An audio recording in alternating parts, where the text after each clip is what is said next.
Hey guys, how's it going? Kripparrian here. It's expansion day. I'm streaming right now. That's right, that's when this video is going live. I'm doing it on stream right now.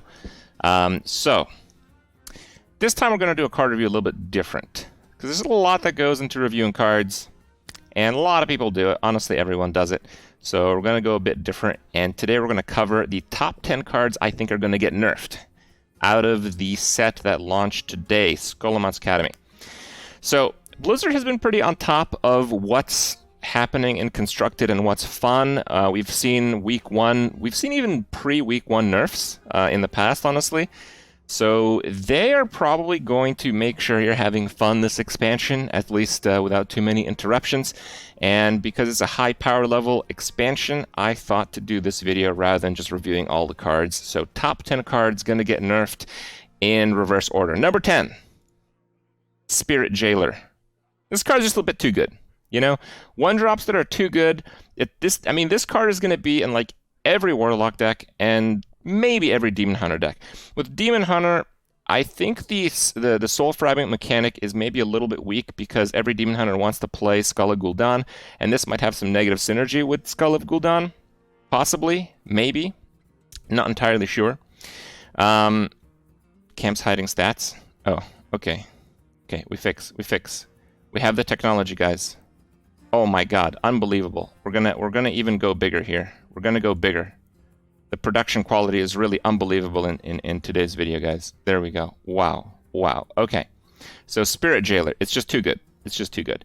I think what they're gonna do is they're gonna see that this card results in too high of a win rate, and it's gonna go to like 1 Soul Fragment, which is still very good. It's still gonna be played in all those decks, but just a little bit less so.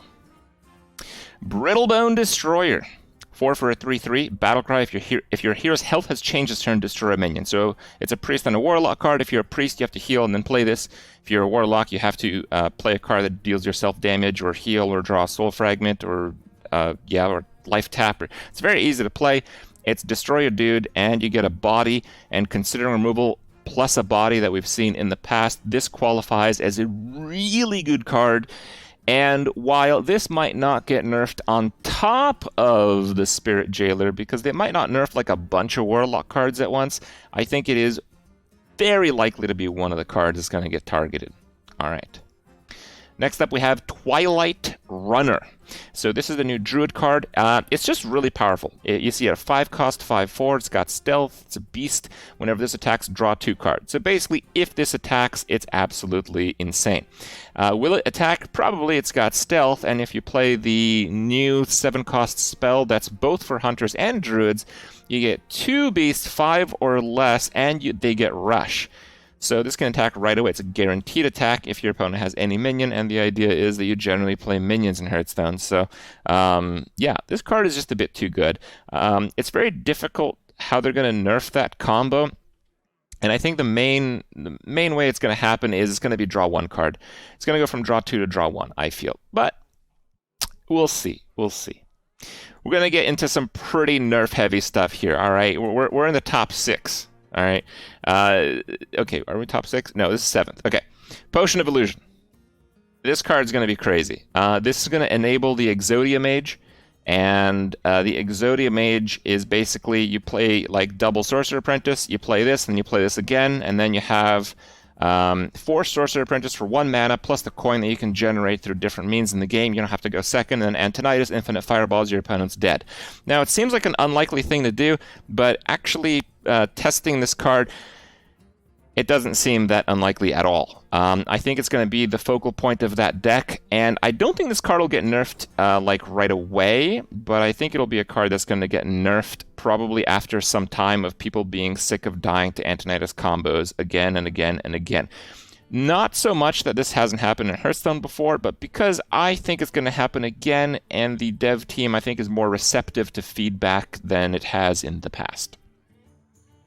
Reaper's Scythe. This is a new warrior weapon. You get the new the new weapon art, which is very cool. 4-cost, 4/2 is just a solid stat line for any weapon. The spell burst. So the first time it's only once. The first time you play a spell, you get a cleave effect. But a cleave effect is absurd, and it's not just that you get a cleave effect. It's that you are always threatening the cleave effect, which makes your opponent make some real crap plays. And I think that's what people are not considering with this card. It's not just that this card is really good, like really, really good. It's also that your opponent is going to have to make so many bad plays until you use its effect. Nerfed. Lord Barov, 3 for a 3/2. Battlecry sets all of the minions to 1. Death Rattle does 1 damage. So you can kind of figure out how this works out. You play this, you kill it, everything dies. And if you're playing Paladin, that's pretty good. If you're playing Warrior, that's pretty good. So this card is going to be really, really, really good. And it goes into the kind of like the nature of both of the class identities. You get the Whirlwind and the Equality effect. You really have to keep in mind, guys, like, you remember Equality? You remember Equality? Equality was too powerful at 2 mana that they had to nerf it to 4 mana. This card is Equality, plus it does something later, and it costs less, and it's a minion. Like, if Equality was 2 mana, this card would still be broken. But Equality is 4 mana. So, like, what's going on? This card is just... This is not okay. This is not okay. It's not an okay card. This card is just so crazy. It's just so crazy. Right? I don't know how they're going to nerf it. They can put this guy on 5 mana, and Warriors are still going to play him. So, like, I don't know how they're going to nerf him. I don't know. We'll see.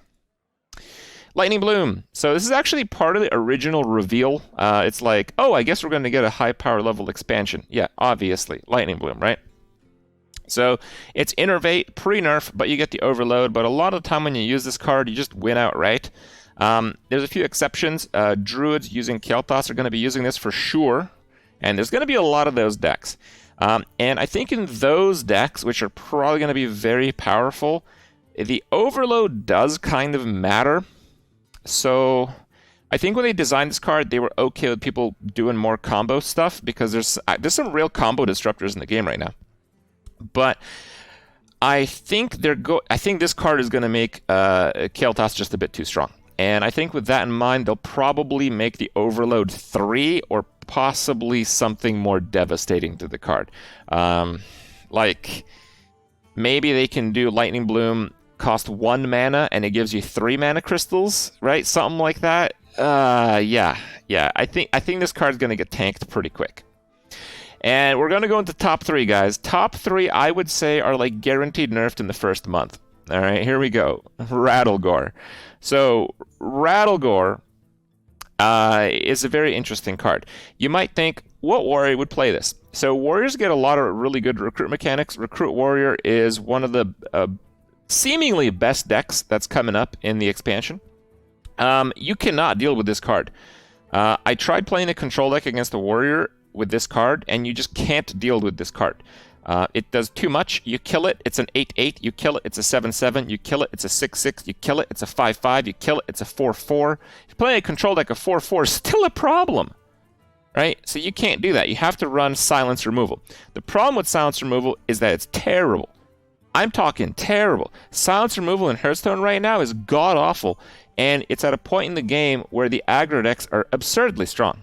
Absurdly strong, right? So it's going to be very difficult to deal with this in any way, shape, or form of a meta that we're going to get. This is going to be the win condition of the Warrior deck, okay? It's just so crazy.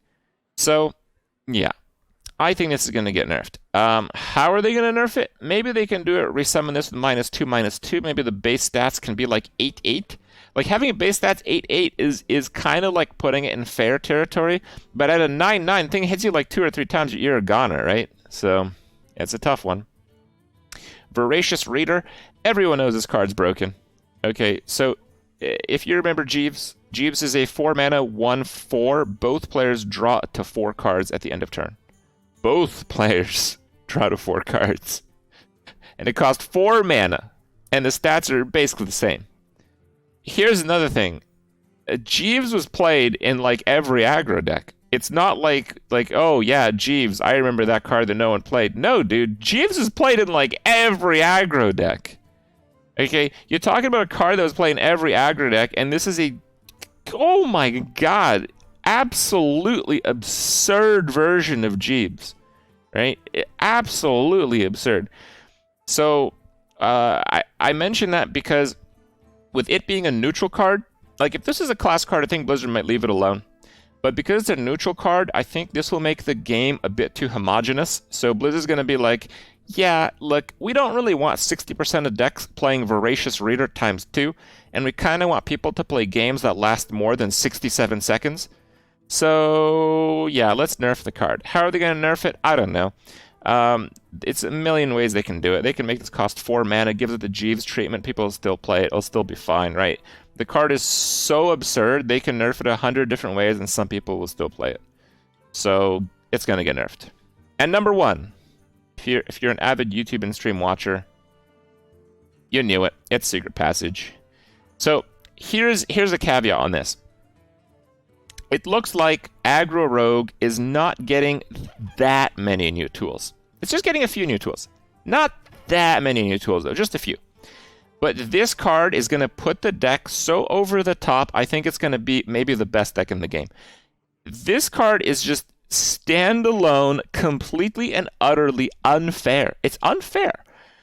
So you might think, 1 mana, draw 5. That's pretty good, but you can't use the other cards from your hand. That's true. So you can really only use it if you have a lot of mana left, right? Well, that's kind of wrong. Here's why it's wrong. Any cards you get from the cards that you swapped with, you keep in your next hand. Okay, let me repeat that. So if you have something that draws more cards, or if you have something that creates more cards, all that shit that you drew and created, or played, just outright, thanks for the bells, guys. All that stuff, you still keep it. It's like there's a card in one of like the PvE modes where you literally just swap the hands and it works, I think maybe a little bit differently. And this thing's better than that. This thing is so crazy. Okay? If you're playing an aggro deck with a few cantrips, and you typically are playing cantrips in Aggro Rogue, this card has like no downside. This card is just so crazy unfair. If they made this cost like 4 mana, people would still play it. Okay, it is just so absurd. I don't know how to stress that more. This might be the most broken card they've ever made.